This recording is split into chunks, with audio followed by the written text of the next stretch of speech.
My guest today is a hockey legend. He's the face of Hockey Night in Canada since 1986. If you love hockey, chances are it's because of him. It's my absolute honor to welcome to Jake's Takes the legend himself, Ron MacLean. What's up, Ron? How you doing? Well, Jake, first of all, that's a lovely intro, and I appreciate it greatly. As you know, my halo is slightly tarnished. Not everything's perfect, but those are some of the things that come with being on Hockey Night in Canada for nearly 40 years. So appreciate it greatly, and good luck to your Ducks. You're into your playoffs and going up on the number one seed, and I feel good things are coming for you too. Thank you so much. That would be awesome. We got to win that. But I wanted to thank you for taking your time to come on my show. I mean, it really just it means so much to me, and I'm super excited for this opportunity. Me And too. and of course, I got to give a huge shout out to David Amber for Yeah, hooking this up. We had a great time on my show when he was on, and he told me he put in a good word for me. So just thank you, David. he did. And you know who his hero is? It's Hank Aaron, who was the leading home run king of Major League Baseball. And David, you hit a home run here, hooking us up. So thank you. He definitely hit a home run. So, Ron, hard to believe that the NHL playoffs are just around the corner now. And man, I can't wait because it's the best time of the year, no doubt. But the Eastern Conference, the race for the first spot is heating up. The Panthers and Bruins are both right up there trying to get the Atlantic title. But Boston's just been a nightmare for Leafs fans all year round. And Florida is just also really, really strong. They've let in like less than 23 goals this year than the Bruins, and Bobrovsky leads the league with a 2.38 goals against average. Just in your opinion, who do you think the Leafs would rather play in the first round? Well, you know, and Tampa's been on a tear too, Jake. I feel like I'm afraid of Tampa. I feel like I'll credit Bob McKenzie over at TSN years ago had the saying, beware of good teams that have bad years. And that was Tampa most of the way. And now Vasilevsky's rounding into form. And Ryan McDonough's on the Nashville Predators defense. And how about the Predators? Roman Yossi and Ryan McDonough and Luke Shen back there on their blue line. So they don't have the top end forwards that maybe some teams do, but I don't think it matters. Their defense is so great. And he said Ryan McDonough, of all the guys he's played with, including Yossi, that Victor Hedman is all world at everything that he does. So if he's on form and you see what Kucherov's doing and Braden Point's banged up right now, but that would be my nightmare is Tampa, believe it or not. And then after that, Boston, their defense is a ton to handle, but I think Toronto can handle that. If and Florida, well, that's a you know, it could be one of these playoffs where Paul Maurice takes on all his old teams, Toronto and Winnipeg. And so he's done an amazing job. And I also, even though Reinhart, he said Sam Reinhart is the smartest person in hockey that he's ever been around, Paul Maurice, beyond Ron Wow. Francis. He said he reminds him of Ron Francis, how bright he is for the game. He plays with Barkov, so they're a deadly duo. But I think Bobrovsky on form has been their secret. I would rather play Boston than Florida, and I would rather play either of those than Tampa, is what I would say now. Wow. I wanted to bring that up later in the podcast. It's funny you said that. But my hot take was the favorite in the Eastern Conference in my eyes is the Tampa Bay Lightning, man. Yeah. They're getting hot at the right time. They're now only 4 points behind the Leafs, 7-1-2 in their last 10. And like you mentioned, Kucherov is so good. Their defense is so good as well. And with a goalie like Vasilevsky, I agree. I don't want to play this team in the playoffs.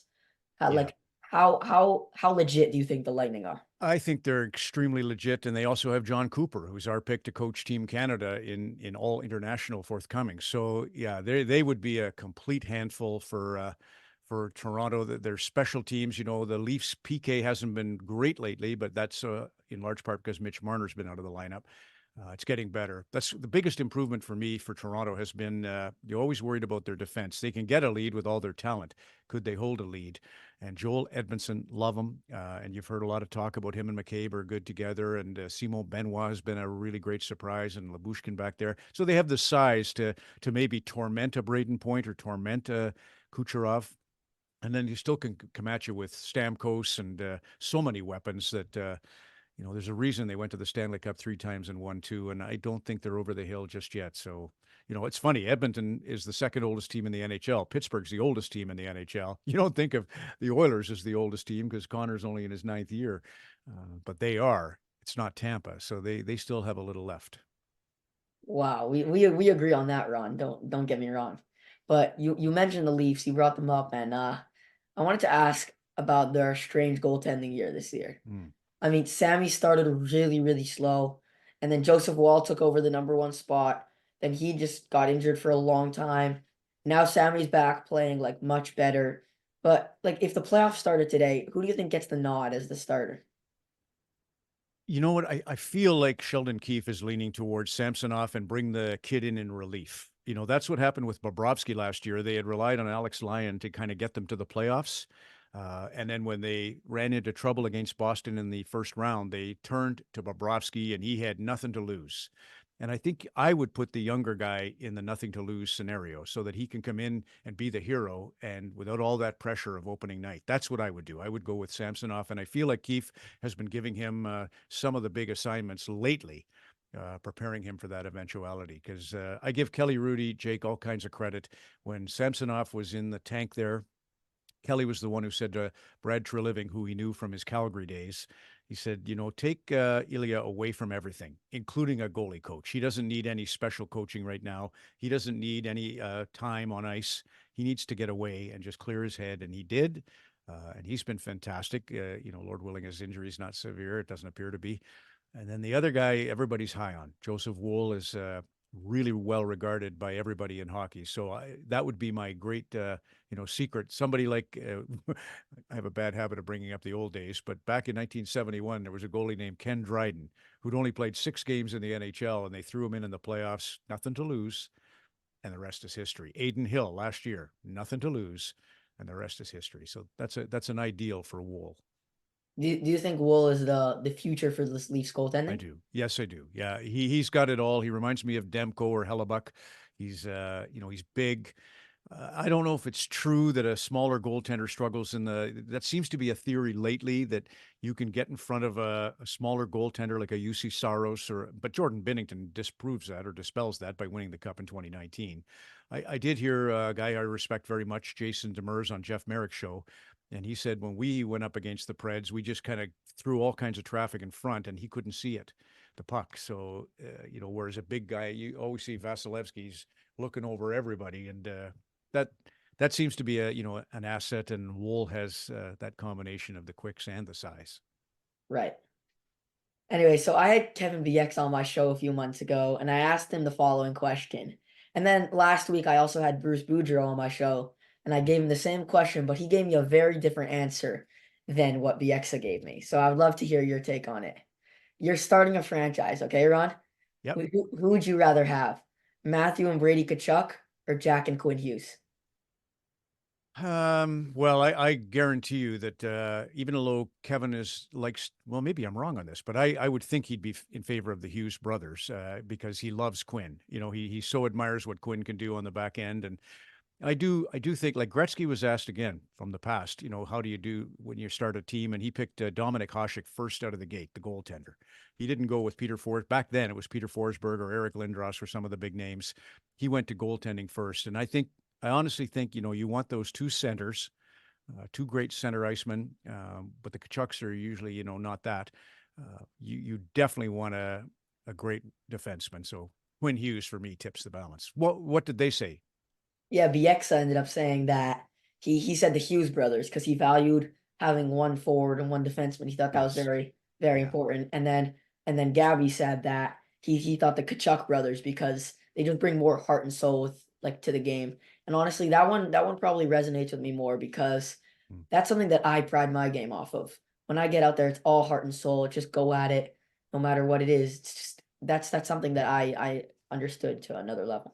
Well, Jake, it's absolutely the essence of how you win. In the end, I'll tell you a story. The Boston Red Sox went 86 years without winning a World Series, but in 2004, in the summertime, in July, they were playing the New York Yankees, their big rival, and Alex Rodriguez was the biggest name in baseball at the time. Played for the Yankees, and the pitcher for Boston, Bronson Arroyo, threw a beanball and hit A-Rod.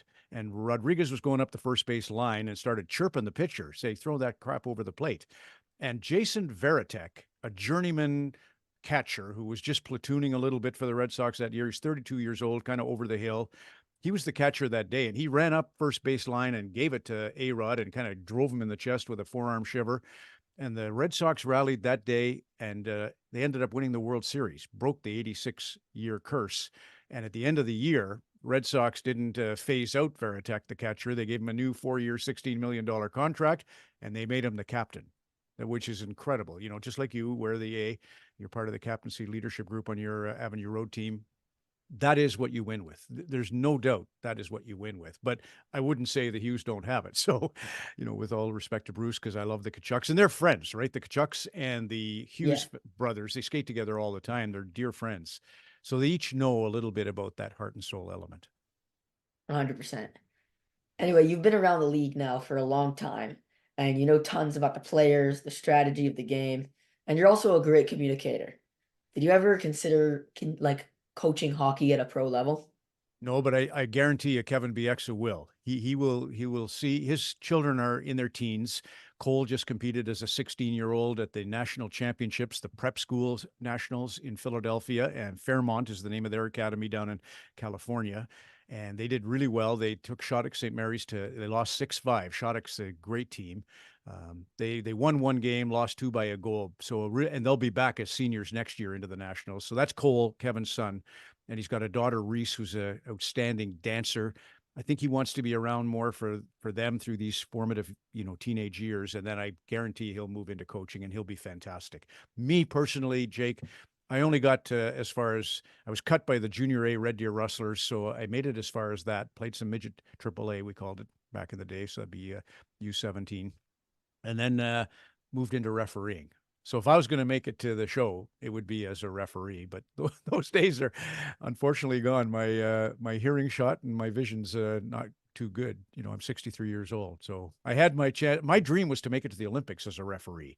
But just as I hit my sort of prime in refereeing, mid 40s, I was 45 years old. Nagano came along and they took the pros. They took NHL referees, and that kind of ended the opportunity for us amateurs. Why'd that end the opportunity for you? If your vision shot, then that's perfect to be an Yes, that's NHL right. referee. That's right. I won't have to argue with the players. I can just agree with them. But I did love refereeing. It's like being you know, because you wear the A, you're one of the players on the ice who has to liaise with the referees and take that message to the coaching staff. I loved working with the players. For me, it was never us against them as a referee. It was us together, definitely us in it together. And I kind of approach broadcasting with the same ethos as all my refereeing taught me. One is to let your guest be the star. So I let the players, I tried to let them rock and roll and be the star of the show. And then the other thing to remember as a referee is you're kind of like a judge or a police officer. You have people who are loved in your care. So whatever they're doing and however, you know, tough the situation is, they are still loved by someone and you are the person that's now got, you know, control of their destiny. So approach your broadcasting, approach your refereeing as you have people who are loved in your care and you got to make sure they're looked after. Ron, did you see Zach Hyman last night? He did it. Unreal. My guy, he hit 50 goals. What an incredible accomplishment. I'm so happy for him. You know, I'm not sure anybody had this and be like thought of Zach as having this like offensive upside. You know, I remember when he came into the league, Mike Babcock loved him for his amazing forecheck and work ethic. But just to see the offensive growth is just remarkable. What can you say about Zach? Well, did you see in his interview, I sensed there was a little bit of feeling disrespected. You know, he said, when I was in Toronto, I got to play with Mitch and Austin, and people thought I'm just the guy fetching the puck for those two. And now that I'm here, and wasn't knocking anybody in particular, but he mentioned I get to play with the greatest player in the world, Connor, you know, and Leon. And you saw how happy Leon was embracing him after the goal. He said, but, you know, in a way, I've always probably been thought of as a wingman for great talent, but not really respected for what I could do. But I believed in myself. You know, that self belief is ultimately everything. And Zach always had it. And he tried to pass that along right from the beginning. He wrote a children's book, you know, to teach us that, you know, this is what you have to have is self belief.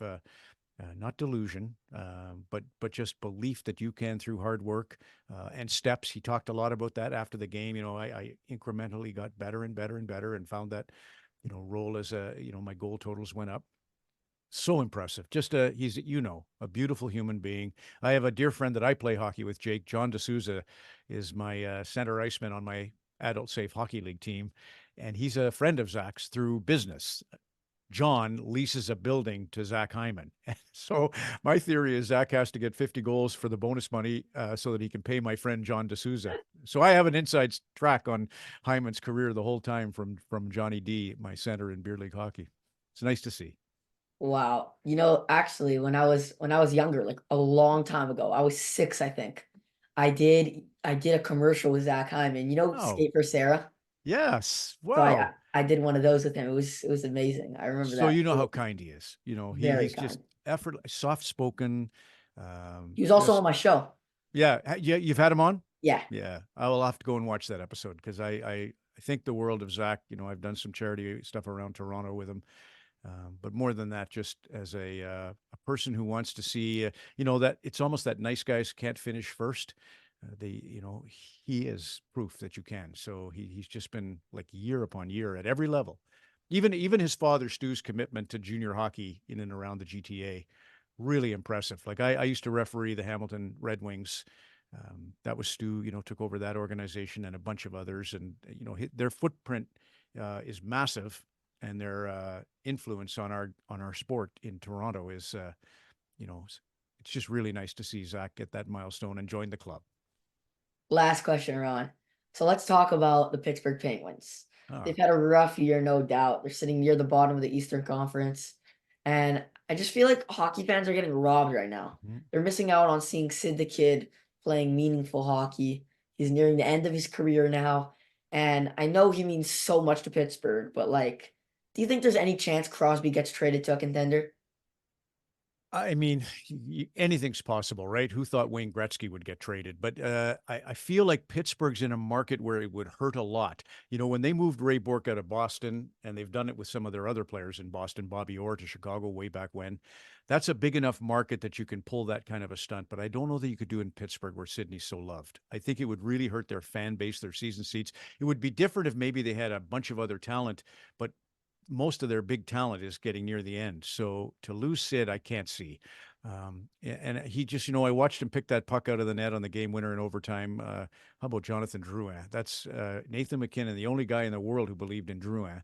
And he brings him over to Colorado, and those two were on fire to rally them against that Penguins team. The Pens got up 4-0, and those two took over the game. Anyway, Sid, he had a beautiful goal. He was an influence on the 4-0 lead. And when he picked it out of the net, I just thought it was kind of good sportsmanship. It was kind of resignation, too. It was him realizing, okay, that it's over this year. But this year only. Crosby's the best example of them all of resilience. He had that severe, neck/concussion situation back in 2010-11. He came back from that. We all were waiting to see how he'd be. He'd missed 50 plus regular season games in a row, nearly a year and a half of hockey. Scored two assists, first star of the game, first time he played. And in 2016, start of the year, he went 0-0-0, no points, nothing in the first 5 games. By the 11th game, he still hadn't scored a goal. So he was kind of going through what Ovechkin went through earlier this season. And it was so bad, Jake, that at December on Hockey Night in Canada, we were sort of debating, will Crosby even be invited to the World Cup in the fall of 2016? He ended up 36 goals, I think it was, and over 80 points, and he won the Stanley Cup that year.